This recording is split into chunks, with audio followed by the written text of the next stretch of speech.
నమస్కారం న్యూస్ 21 టీవీకి స్వాగతం. హెడ్లైన్ చూద్దాం.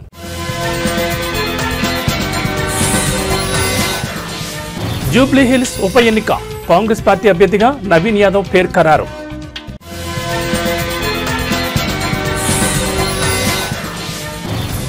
ద్రోణి ఎఫెక్ట్ వచ్చే 2 రోజుల పాటు భారీ రెయిన్ అలర్ట్.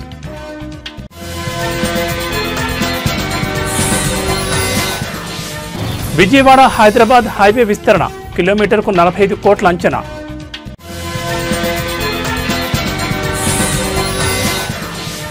భగవంతుడికే ద్రోహం 4.5 కిలోల బంగారం మాయం.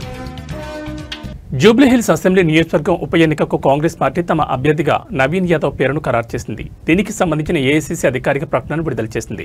జూబ్లీహిల్స్ ఉప ఎన్నిక టికెట్ కోసం అధికార పార్టీ నుంచి పలువురు ఆశావాహులు పోటీపడ్డారు.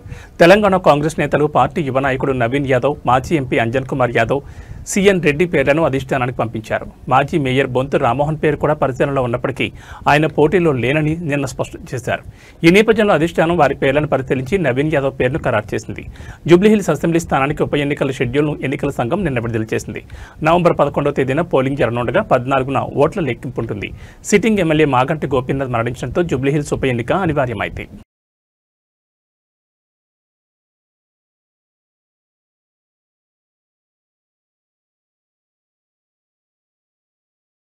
వర్షాలు తెలుగు రాష్ట్రాలను వేడట్లేదు. ద్రోణి ప్రభావంతో 2 తెలుగు రాష్ట్రాల్లో వచ్చే 3 రోజుల పాటు తేలికపాటి నుంచి భారీ వర్షాలు కురుస్తాయని వాతావరణ శాఖ తెలిపింది. దక్షిణ ఛత్తీస్గఢ్ నుంచి తెలంగాణ, రాయలసీమ, అంతర్గత తమిళనాడుల మీదుగా గల్ఫ్ ఆఫ్ మన్నార్ వరకు సగటు సముద్ర మట్టం నుంచి 0.9 కిలోమీటర్ల ఎత్తులో ఉపరితల ద్రోణి కొనసాగుతోంది. దీని ప్రభావం వల్ల తెలంగాణలోని 12 జిల్లాలకు ఎల్లో అలర్ట్ జారీ చేసింది వాతావరణ శాఖ. గురువారం భద్రాద్రి కొత్తగూడెం, ఖమ్మం, నల్గొండ, సూర్యాపేట, మహబూబాబాద్, రంగారెడ్డి, హైదరాబాద్, మేడ్చల్, మల్కాజ్గిరి, మహబూబ్ నగర్, నాగర్ కర్నూల్, వనపర్తి, జోగులాంబ గద్వాల జిల్లాలో అక్కడక్కడ ఓ మోస్తరు వర్షాలు కురిసే అవకాశం ఉందని తెలిపింది. అలాగే శుక్రవారం తెలంగాణలోని భద్రాద్రి కొత్తగూడెం, ఖమ్మం, నల్గొండ, సూర్యాపేట, మహబూబాబాద్, నాగర్ కర్నూల్, వనపర్తి, జోగులాంబ గద్వాల జిల్లాలో అక్కడక్కడ ఓ మోస్తరు వర్షాలు కురిసే అవకాశం ఉందని పేర్కొంది. ఇక ఏపీ విషయానికి వస్తే ద్రోణి ప్రభావంతో గురువారం ఉత్తరాంధ్ర, రాయలసీమలోని అల్లూరి, అనకాపల్లి, కాకినాడ, అన్నమయ్య, చిత్తూరు, తిరుపతిలో ఓ మోస్తరు నుంచి భారీ వర్షాలు కురుస్తాయని వెల్లడించింది. మిగతా ప్రాంతాల్లో తేలికపాటి నుంచి ఓ మోస్తరు వర్షాలు కురిసే అవకాశం ఉందని వాతావరణ శాఖ ప్రకటించింది.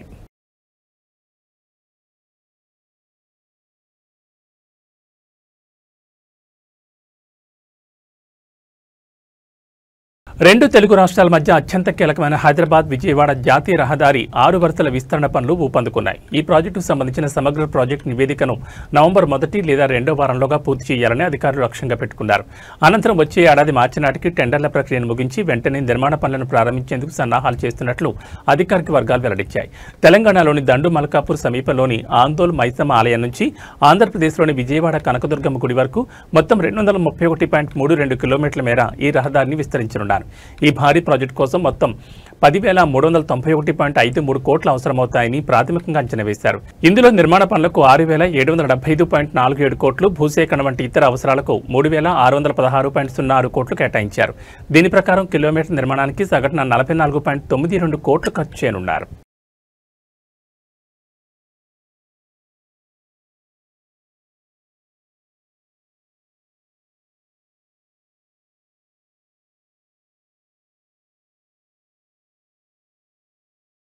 కన్నడ నటుడు, దర్శకుడు రిషబ్ శెట్టి స్వీయ దర్శకత్వంలో నటించిన కాంతారా చాప్టర్ 1 చిత్రం ప్రపంచవ్యాప్తంగా భారీ విజయాన్ని అందుకుంటోంది. ఈ సినిమాకు ప్రేక్షకుల నుంచి అద్భుతమైన స్పందన వస్తున్న వేళ రిషబ్ శెట్టి తన అభిమానులకు ఒక ముఖ్యమైన విజ్ఞప్తి చేశారు. థియేటర్లకు దైవ వేషధారణలో రావద్దని ఆయన కోరారు.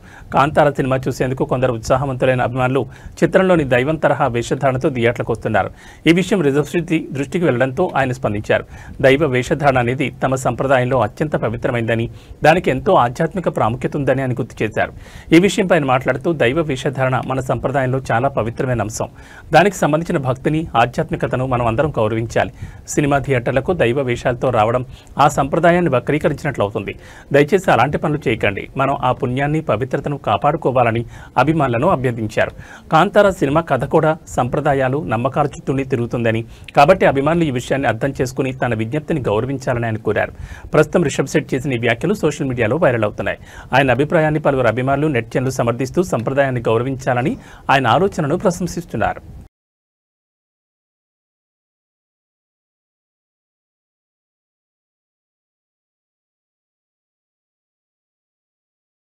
శబరిమల అయ్యప్ప స్వామి ఆలయంలో బంగారం మాయం సంచలనంగా మారింది. దేవస్వం బోర్డుపై బంగారం దొంగతనం, రికార్డుల తారుమారు లాంటి సీరియస్ ఆరోపణలు వచ్చాయి. దీంతో హైకోర్టు స్వయంగా రంగంలోకి దిగి విచారణ చేపట్టింది. 2019 మరమ్మతుల సమయంలోనే బంగారం బరువు 4.5 కిలోలు తగ్గినట్లు విచారణలో తేలింది. కేరళలోని ప్రసిద్ధ శబరిమల అయ్యప్ప స్వామి గుడిలో బంగారం మాయం సంచలనం రేపుతోంది. గుడిని చూసుకునే ట్రావెన్కోర్ దేవస్వం బోర్డుపై బంగారం దొంగతనం, ఆస్తుల దుర్వినియోగం లాంటి సీరియస్ ఆరోపణలు వచ్చాయి. ఇప్పటికే బంగారం ధరలు ఆకాశాన్ని అంటుతున్న నేపథ్యంలో లక్షల విలువైన గుడి ఆస్తులు మాయం కావడం కలకలం రేపింది. 4.5 కిలోల బంగారం మాయం. ఈ నేపథ్యంలో ద్వారపాలకుల మరమ్మతులు సన్నిధానంలోనే జరగాలని టీడీబీ నిబంధనలు చెబుతున్నప్పటికీ వాటిని మరమ్మతుల కోసం ఉన్నికృష్ణన్కు అప్పగించి చెన్నైకి పంపడం వివాదాస్పదంగా మారింది. 2019లో వస్తువులను అందుకున్న ఉన్నికృష్ణన్ వాటిని మరమ్మతు సంస్థకు పంపడానికి ముందే ఒక నెల రోజులు తన వద్దే ఉంచుకుని చెన్నై, బెంగళూరులో నిధుల సేకరణ కార్యక్రమాలు నిర్వహించారు. ఈ కార్యక్రమాల్లో నటుడు జయరాం కూడా పాల్గొన్నారు. 2019లో మరమ్మతు తర్వాత తిరిగి వచ్చిన వస్తువులు బరువులో ఏకంగా 4.5 కిలోల బరువు తగ్గింది. కానీ బోర్డు దీన్ని పట్టించుకోలేదు. 2023లోనూ బంగారం పోత మరమ్మతు బాధ్యతను ఉన్నికృష్ణన్ పొట్టి అనే వ్యాపారవేత్త అప్పగించారు.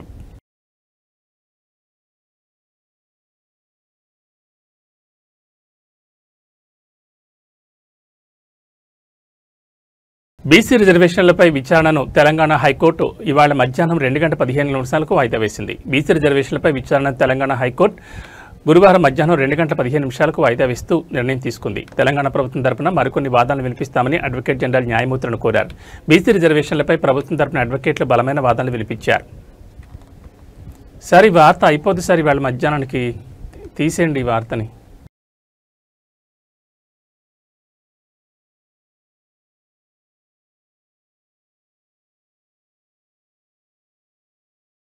రాను కిందకి దిగిరాను అంటోంది బంగారం. గడిచిన నెల రోజులుగా గమనించినట్లయితే గోల్డ్ రేట్స్ విపరీతంగా పెరిగిపోతున్నాయి. నిన్నటితో పోలిస్తే ఇవాళ కూడా పసిడి బంగారం ధర భారీగా పెరిగింది. బంగారం ధర పెరగడానికి ప్రధాన కారణం అంతర్జాతీయ మార్కెట్లో ఉన్న పరిస్థితులే. ముఖ్యంగా అమెరికాలో నెలకొన్న షట్డౌన్ కార్యక్రమం వల్ల పెద్ద ఎత్తున ఇన్వెస్టర్లు తమ పెట్టుబడులను బంగారం వైపు తరలిస్తున్నారని మార్కెట్ విశ్లేషకులు చెబుతున్నారు. తాజాగా శనివారం ఉదయం మార్కెట్ ప్రారంభ సమయానికి బంగారం ధర మళ్లీ పెరిగింది. ప్రస్తుతం తులం బంగారం అక్టోబర్ 4 ఉదయం 10 గంటల తర్వాత బంగారం ధర భారీగా పెరిగింది. 24 క్యారెట్ల బంగారం ధర గ్రాముపై 87 రూపాయలు పెరిగింది. దీంతో పసిడి ధర 10 గ్రాములు 1,19,400కు చేరింది. కాగా నిన్న 24 క్యారెట్ల 10 గ్రాముల బంగారం ధర 1,18,530గా ఉంది. అదే 22 క్యారెట్ల బంగారం ధర 10 గ్రాములు 1,09,450లకు చేరింది. నిన్న అదే 22 క్యారెట్ల బంగారం ధర 10 గ్రాములు 1,08,650 రూపాయలుగా ఉంది. ఇకపోతే ఇవాళ 18 క్యారెట్ల బంగారం ధర 10 గ్రాములు 89,550గా ఉంది. అదే నిన్నటి ధర చూస్తే 18 క్యారెట్ల బంగారం ధర 10 గ్రాములు 88,900గా ఉంది.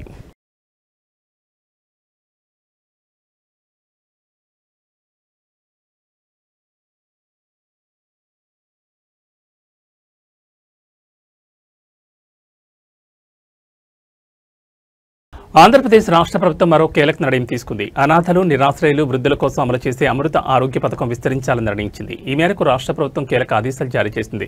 ప్రస్తుతం రాష్ట్ర వ్యాప్తంగా 2,812 మందికి అమృత ఆరోగ్య పథకం వర్తింపజేస్తోంది. ఆంధ్రప్రదేశ్ రాష్ట్ర ప్రభుత్వం మరో కీలక నిర్ణయం తీసుకుంది. అనాథలు, నిరాశ్రయులు, వృద్ధుల కోసం అమలు చేసే అమృత ఆరోగ్య పథకం విస్తరించాలని నిర్ణయించింది. ఈ మేరకు రాష్ట్ర ప్రభుత్వం కీలక ఆదేశాలైతే జారీ చేసింది. ప్రస్తుతం రాష్ట్ర వ్యాప్తంగా 2,812 మందికి అమృత ఆరోగ్య పథకం వర్తింపజేస్తోంది. అదనంగా 1,113 మంది అనాథలు, నిరాశ్రయులు, వృద్ధులకు అమృత ఆరోగ్య పథకం వర్తింపు చేయాలని రాష్ట్ర ప్రభుత్వం ఉత్తర్వుల్లో పేర్కొంది. ఈ మేరకు రాష్ట్ర వైద్య ఆరోగ్య కార్యదర్శి సౌరభ్ గౌర్ ఉత్తర్వులు జారీ చేశారు. తదుపరి చర్యలు తీసుకోవాలని ఎన్టీఆర్ వైద్య సేవ ట్రస్ట్ సీఈఓకు సూచించారు.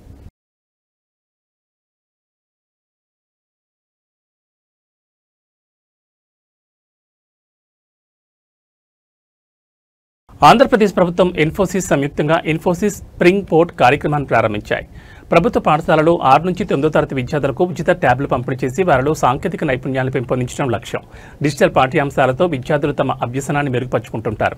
విద్యార్థులకు టెక్నాలజీపై అవగాహన పెంచేందుకు ప్రభుత్వ పాఠశాలలో చదివే విద్యార్థులకు ఉచితంగా ట్యాబ్లు పంపిణీ చేయాలని ఆంధ్రప్రదేశ్ ప్రభుత్వం కీలక నిర్ణయం తీసుకుంది. ఈ మేరకు రాష్ట్ర ప్రభుత్వం, ఇన్ఫోసిస్ కలిసి ఇన్ఫోసిస్ స్ప్రింగ్ బోర్డ్ అనే కొత్త కార్యక్రమాన్ని ప్రారంభించాయి. ప్రభుత్వ పాఠశాలల్లోని విద్యార్థులకు టెక్నాలజీలో నైపుణ్యం పెంచడమే ఈ కార్యక్రమం ముఖ్య ఉద్దేశం. మంగళగిరి నియోజకవర్గంలో ఈ కార్యక్రమాన్ని ముందుగా ప్రయోగాత్మకంగా ప్రారంభించారు. ఇది మంత్రి నారా లోకేష్ ప్రాతినిధ్యం వహిస్తున్న నియోజకవర్గం అని తెలిసిందే.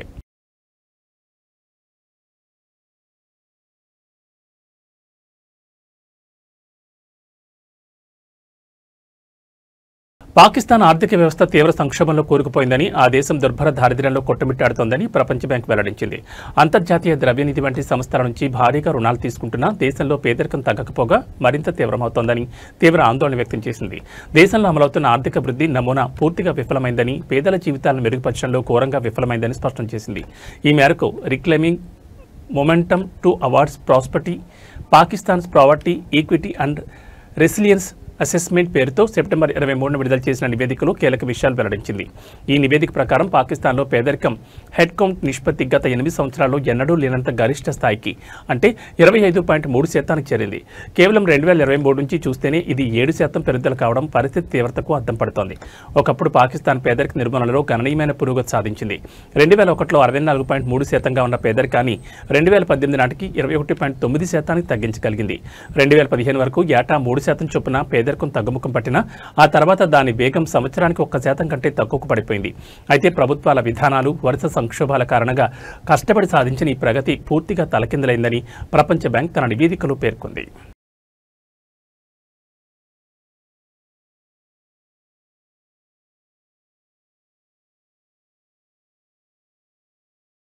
మాజీ సీఎం జగన్మోహన్ రెడ్డి చెలో నర్సీపట్నం పర్యటన నేపథ్యంలో అవాంఛనీయ ఘటనలు జరగకుండా పోలీసులు సూచనలు చేశారు. నిర్వాహకులు ఖచ్చితంగా మార్గదర్శకాలు పాటించాలని స్పష్టం చేశారు.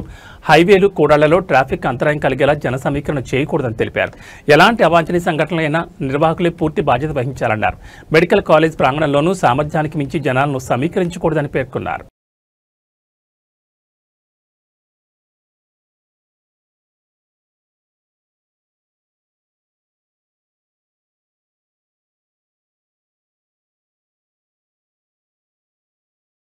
ఈ బులెటిన్ విశేషాలు మరో బులెటిన్లో మళ్ళీ కలుసుకుందాం. నమస్కారం.